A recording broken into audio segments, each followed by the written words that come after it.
Pernah dengar ada seorang raja yang bisa berbicara dengan hewan, bahkan memerintah jin? Dialah Nabi Sulaiman, seorang nabi sekaligus raja besar, yang kekuasaannya tidak pernah dimiliki manusia lain.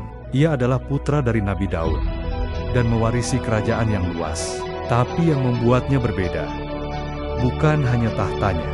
Allah memberinya keistimewaan, kemampuan memahami bahasa hewan, mengendalikan angin, dan bahkan memerintah bangsa jin. Konon, pasukannya bukan hanya manusia, tapi juga jin dan hewan, berjalan dalam barisan yang rapi, seperti pasukan yang tak terkalahkan. Suatu hari, saat melewati lembah, seekor semut memperingatkan koloninya agar masuk ke sarang, agar tidak terinjak oleh pasukan Sulaiman. Dan yang mengejutkan, Sulaiman tersenyum, karena ia memahami ucapan semut itu. Namun kisahnya tidak berhenti di situ. Ada satu cerita yang lebih misterius. Seorang ratu dari negeri jauh, yaitu Ratu Bilqis, dikenal memiliki kerajaan besar dan singgasana yang megah.